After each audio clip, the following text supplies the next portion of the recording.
1774 খ্রিস্টাব্দে east India company Warren হেস্টিংসকে সমগ্র ভারতবর্ষের দায়িত্ব অর্পণ করেন। এই সময় ভারতবর্ষের রাজধানী কলকাতা থাকার দরুন হেস্টিংস সাহেবকে বেশিরভাগ সময় কোম্পানির কাজের জন্য কলকাতায় থাকতে হতো। ছুটির দিনগুলিতে তিনি নিরিবিলিতে সময় কাটানোর জন্য এবং আমোদ প্রমোদের জন্য বারাসাতে এই বাংলোটি নির্মাণ করেছিলেন, যা বর্তমানে হেস্টিংস হাউস বা হেস্টিংস বাংলো নামেও পরিচিত। অষ্টাদশ শতাব্দীর উপনিবেশিক শৌখিন স্থাপত্য শিল্পের নিদর্শন আজও আমাদের নজর কাড়ে।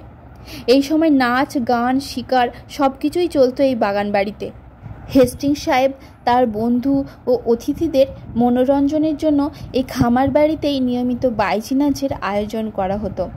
শোনা যায় সেই সময় সাহেবের মনোরঞ্জনের জন্য চম্পা ও ডালি নামে দুজন নর্তকী আসতেন। বাংলোর নিচে দিয়ে সাহেব দুটি সুড়ঙ্গ তৈরি করেছিলেন। হেস্টিংস বাংলো থেকে একটি সুড়ঙ্গ পথ বর্তমানে যেখানে বারাসাত প্যারীচরণ সরকার গভর্নমেন্ট হাই স্কুল আছে সেই পর্যন্ত বিস্তৃত ছিল। আরেকটি গুপ্ত পথ বারাসাত চাপাডালি মোড় পর্যন্ত বিস্তৃত ছিল।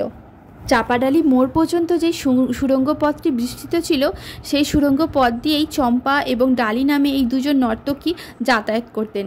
তাই পরবর্তীকালে এদের নাম হিসাবেই এই জায়গাটির নাম রাখা হয় চাপাডালি মোড়।